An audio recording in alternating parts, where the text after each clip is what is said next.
Last Count Corla.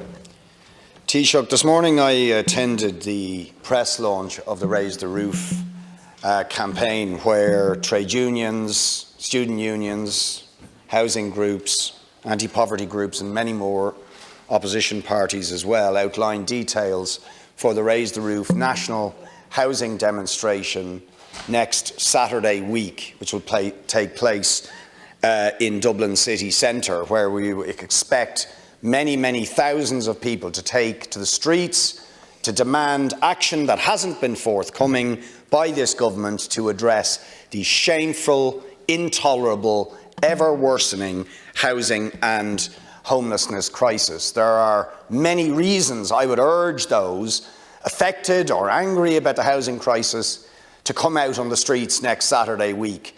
The failure of the government to control rents and house prices to make them affordable, the failure of the government to stop the constant flow of families and individuals into homelessness and emergency accommodation, the failure to deal with the scandal of empty property, the failure to deal with vulture funds and property speculators who profiteer and benefit from the housing and homelessness crisis. But I want to ask you about what I believe is another reason that people should come out on the streets, and that is this government's commitment to the Comprehensive Economic Trade Agreement, CETA. We found last Friday, as a result of Deputy Costello's Supreme Court action, that the CETA agreement is, at least at the moment, unconstitutional because it bypasses, or potentially bypasses, the sovereignty of the court system and potentially undermines democracy, fundamentally undermines democracy in the interests of multinational investors in this trade agreement between Canada and the European Union. I want to ring the alarm bells about this for the public and remind them what's at stake here, because in simple terms, this agreement gives multinational companies the right to sue governments who take progressive or introduce progressive legislation or regulation to deal precisely with things like the housing crisis, environmental issues or workers' rights, through a system that bypasses our courts called the investor court system.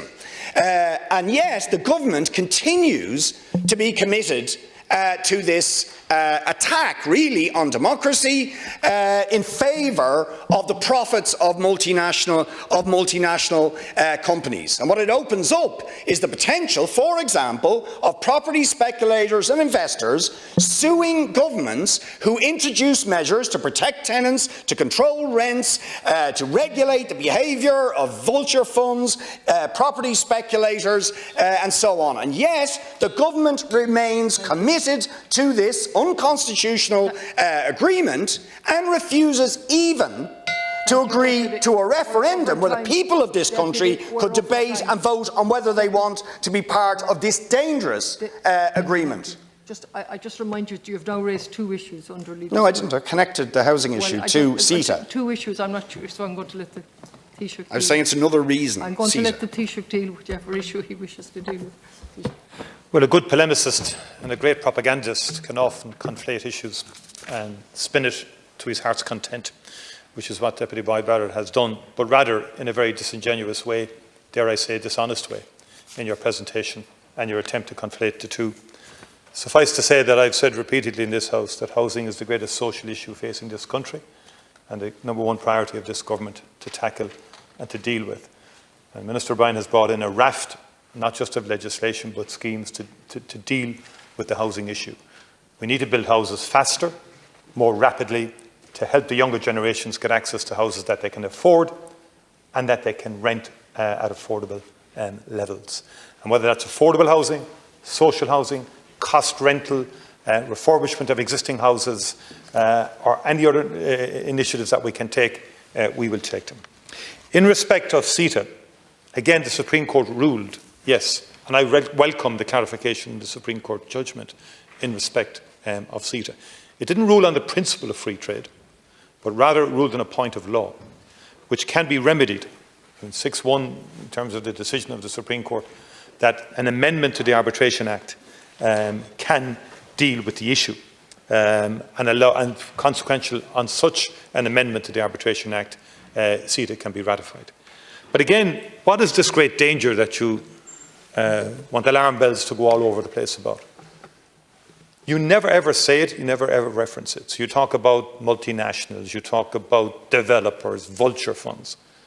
You don't talk about the 400 companies who employ a lot of people in this country. Enterprise Ireland client companies, many of them startups, many of them small companies who trade with Canada. I think trade since this agreement is operational since 2017. And the only real impacts of this agreement is what? 30% increase in trade between Ireland and Canada to the benefit of our companies, protecting jobs. I mean, what do you want? Do you want every second trade deal that the European Commission does, or every trade deal that the European Commission does with a country like Singapore or Japan, to go through a referendum? Free trade is the esprit de corps of this country.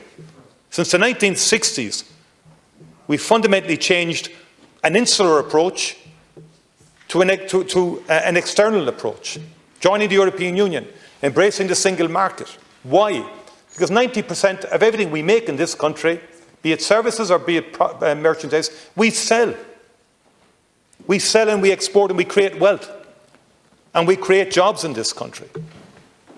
Your diatribe there, your reading of the Right Act there, Deputy Boyd Barrett, to me, is anti-enterprise, it's anti-jobs, and it's against the best interests of this country. Are you for free trade or not? Would you answer that question when you get up to do your supplementary response? Because we export $4 billion to Canada, which is a country that abides by the same liberal democratic values as we do, which is as committed to climate change as we do, and nothing in CETA can stop us or can in any way damage our constitution or indeed the values of the European Union for that matter. Richard Boyd Barrett. We can develop trade between Canada and any other country without introducing a system which bypasses the court system and which favours multinational investors. And I'll tell you what I don't want, and this is the connection between housing and CETA. I don't want, as has just happened in the United States, where the National Apartment Association, representing big investors in apartments, has just taken the US federal court to court through the investor court system and is claiming billions in losses because of the introduction of a moratorium on evictions. Right? That's just happened in the United States. So this is not a hypothetical danger. You think about who's the biggest apartment owner in this country? Iris REIT. Who's their parent company? A Canadian property company. So if a government were to introduce regulations that control or reduce rents, or to regulate the behaviour of vulture funds and speculators who are benefiting from the housing crisis, we could be sued through the investor court system, as governments have been on a whole range of environmental issues. The French government has been sued over trying to limit fossil fuel extraction, for example. Eamon Ryan told this House that we couldn't ban further fossil fuel extraction because of the threat of possible legal action by fossil fuel companies. So don't say this is a red herring. It's true, and you won't even let the people have a say on it.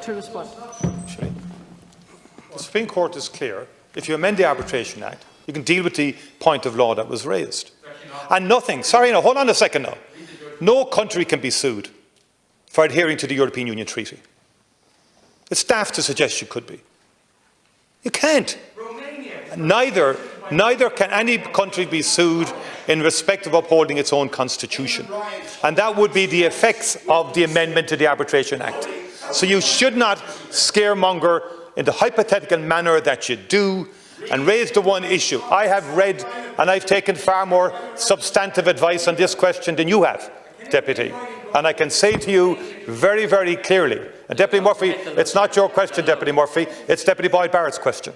So have some respect for the norms of the House. And I just repeat what I said. I repeat what I said, that an amendment to the Arbitration Act takes out any theoretical, and it's theoretical at this stage and hypothetical, because we're bound by the European Union Treaty. and by the decisions of the European Treaty, as we are by our own constitution. And by the way, investor courts or mediation forums are part of every standard trade agreement. So you need to come clean, you lot over there, need to come clean on where you stand in relation to free trade. Because it seems to me if your policies came to fruition, you would grind trade from this country to a halt. And that needs to be called out. Thank you. We're moving on to the